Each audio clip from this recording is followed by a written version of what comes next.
I hate turkeys.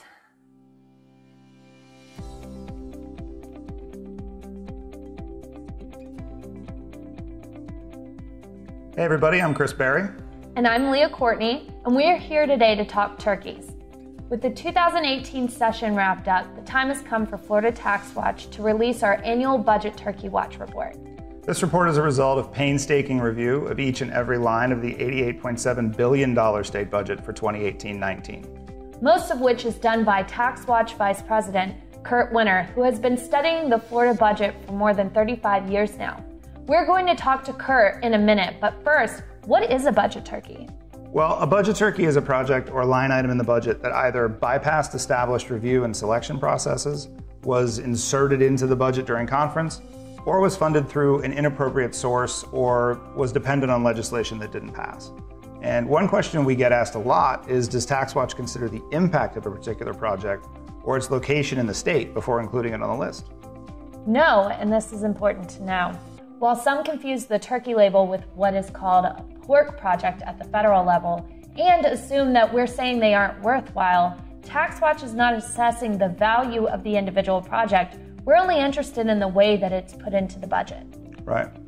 And as for this year's list, the budget contains 87 appropriations worth nearly $148 million that qualify as budget turkeys. 56 of those projects alone, nearly $120 million worth, are transportation projects that are not part of the DOT work plan.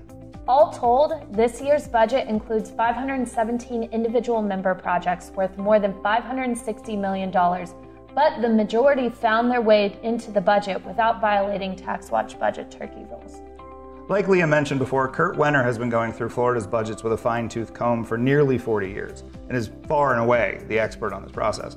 He's also the author of the Budget Turkey Report, and Kurt's traveling right now. So we're going to bring him in over FaceTime to learn more about this year's report. Hey, Kurt. Hey guys, how you doing? So the report mentions that there were some rule changes last year that would minimize the amount of budget turkeys this year. What were those changes?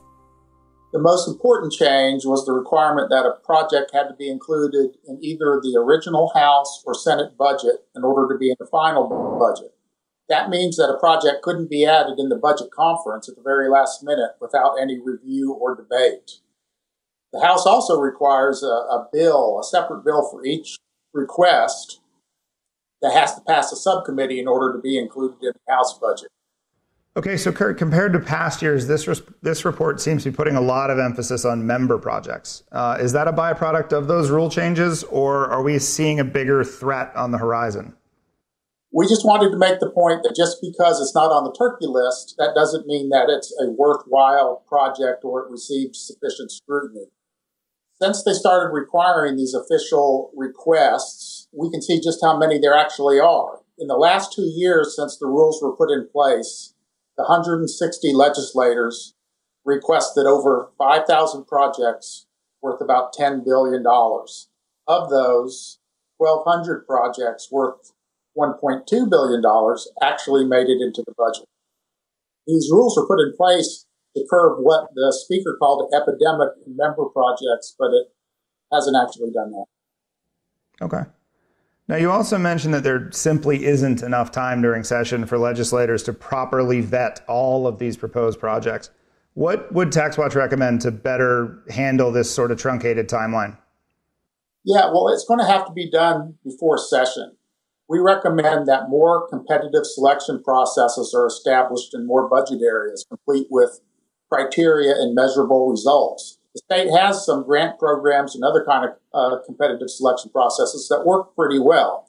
We think there need to be more. One particular area where it stands out is in something called economic development projects. It's become kind of a catch-all for all sorts of different kinds of projects, including local parks, museums, cultural affairs, water projects. They all end up there. Some of them have a tenuous connection to economic development.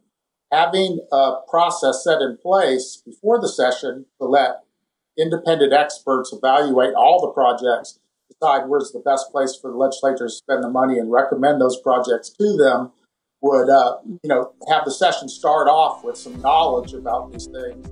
Yeah. All right. Well, thank you for your time and for stopping on your trip to chat with us about budget turkeys. And thanks to all of you for checking out this video. Stay tuned to Florida Tax Watch on social media for legislative updates and all of our original research throughout the year. And if you're a Taxwatch member, keep an eye on your mailbox later this spring for the Taxpayer's Pocket Guide to the State Budget, which is our annual reference guide to how your hard-earned tax dollars are spent by the Sunshine State. Thanks, everyone, and we hope to see you soon.